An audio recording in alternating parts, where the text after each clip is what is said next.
Hello my dear friends. आज स्वागत है आप सभी लोगों का एक नए टेंस के साथ। और वो टेंस है पास्ट इंडेफिनिट टेंस। अगर मूल पहचान की बात करें तो इस काल के हिंदी वाक्यों की क्रियाओं के अंत में बड़ा, ए, बड़ी, था, थी, थे, ता था, ती थी, ते थे, तो थे, सका, सकी, सके आदि शब्द आते हैं। यानी कि जिन भी वाक्यों के अंत में ये सारे शब्द आएंगे वो सभी क्या कहलाएंगे? पास्ट इंडेफिनिट टेंस के वाक्य कहलाएंगे। अगर हम अफर्मेटिव सेंटेंस की बात करें तो अफर्मेटिव सेंटेंस में हम पहले सब्जेक्ट लगाएंगे, फिर वर्ब का सेकंड फॉर्म लगाएंगे, ऑब्जेक्ट और कॉम्प्लीमेंट लिखेंगे। यानी सब्जेक्ट और वर्ब का सेकंड फॉर्म लिखेंगे। यदि वाक्य के अंत में शका, सकी, सके शब्द आए तो हम सब्जेक्ट लगाएंगे, हेल्पिंग वर्ब के रूप में कुड लगाएंगे, वर्ब का फर्स्ट फॉर्म, ऑब्जेक्ट और कॉम्प्लीमेंट लगाएंगे। वहीं यदि वाक्य से आदत प्रकट हो तो हम जो है सहायक क्रिया के रूप में उड का प्रयोग करेंगे और वर्ब का फर्स्ट फॉर्म लगाएंगे। जैसे एग्जाम्पल देखें, उसने अपना पाठ याद किया, यानी ही लर्नड हिज लेसन। ये वाक्य सिंपल है, बड़ा आ का मात्रा आ रहा अंत में, इसलिए जो है ही के साथ वर्ब का सेकंड फॉर्म लगा है। मैं कल स्कूल गया था, I went to school yesterday. यहाँ भी जो है वर्ब का सेकंड फॉर्म लगा है। वहीं हम तीसरे वाक्य की अगर बात करें तो कुत्ता भाग सका, यानी यह वाक्य के अंत में सका, सकी, सके है तो द डॉग कुड रन, यानी कि कुड का प्रयोग किया गया है। और यहाँ वह प्रतिदिन फुटबॉल खेला करते थे तो they would play football daily, यानी कि यहाँ वुड का प्रयोग किया गया चूँकि यहाँ आदत प्रकट हो रही है।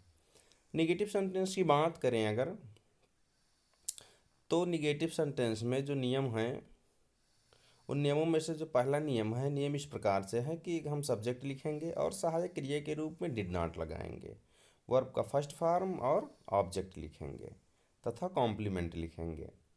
और और अगर सका, सकी, सके है तो हम वही जो है कुड नॉट का प्रयोग करेंगे, वर्ब का फर्स्ट फॉर्म जो है उपयोग करेंगे, यानी सब्जेक्ट कुड नॉट और वर्ब का फर्स्ट फॉर्म तथा ऑब्जेक्ट और कॉम्प्लीमेंट लिखेंगे।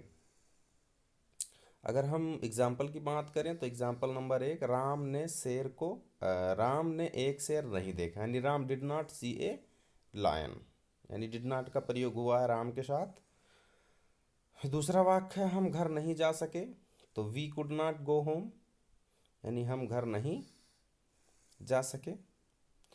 जब वाक्य में कभी नहीं शब्द आए तो उसका जो अंग्रेजी है वो हम नेवर से लगाएंगे, और जब नेवर लगाएंगे तो डिड नॉट का प्रयोग नहीं करेंगे और वर्ब का सेकेंड फॉर्म लगाएंगे।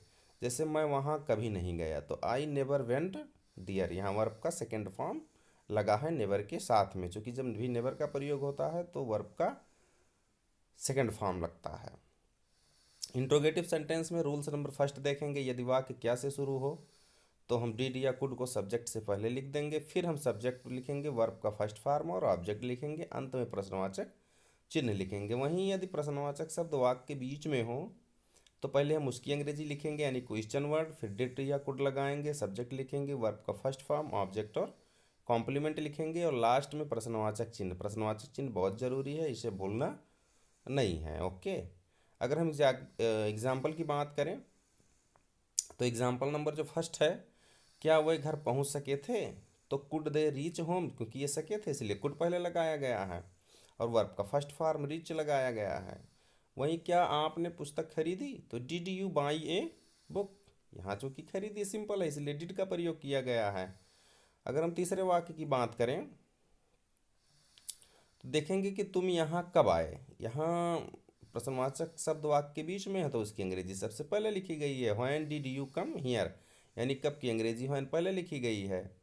फिर कल यहाँ कौन सोया था, तो हु स्लेप्ट हियर एस्टरडे, चूँकि हु जब भी लगता है तो अफर्मेटिव के नियम फॉलो किए जाते हैं, तो हु स्लेप्ट हियर एस्टरडे, यानी वर्ब का सेकंड फॉर्म लगा, चूँकि अफर्मेटिव में वर्ब का सेकंड फॉर्म लगता है। अगर हम आगे आगे बात करें डू योर सेल्फ की, तो डू योर सेल्फ में पहला है शेर ने शिकारी को मार दिया, दूसरा है मेरे पिताजी मेरे लिए फल लाए, तीसरा है वह पत्र लिख सकते थे, तुम टहलते थे, हम घर नहीं जा सके, मोहन ने सोहन को नहीं पीटा, तुम यहाँ कब आए थे, कल यहाँ कौन सोया था, क्या वह खाना खा सका था, क्या उसने अपना बटुआ खो दिया था। ये 10 वाक्य हैं, तीनों सेंटेंसों के मिक्स हैं, और इन वाक्यों को आप खुद बनाने का प्रयास करिए। जो वाक्य आप नहीं बना पाएंगे वो हमें कमेंट बॉक्स में लिख करके भेजिए, ताकि हम उसकी अंग्रेजी बना सकें।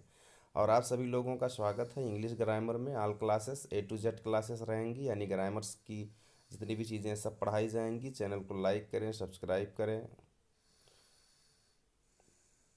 आगे हम देखेंगे तो DKG क्लासेस बलरामपुर चैनल में आप लोगों का स्वागत है। और अगर यदि चैनल के वीडियोस आपको अच्छे लगे हैं तो उस जो है वीडियोज को, चैनल को सब्सक्राइब ज़रूर करें। भरोसा भगवान पर है तो जो लिखा है वही मिलेगा, लेकिन अगर खुद पे भरोसा करोगे तो भगवान वही लिखेगा जो तुम चाहोगे। मंजिल से कह दो।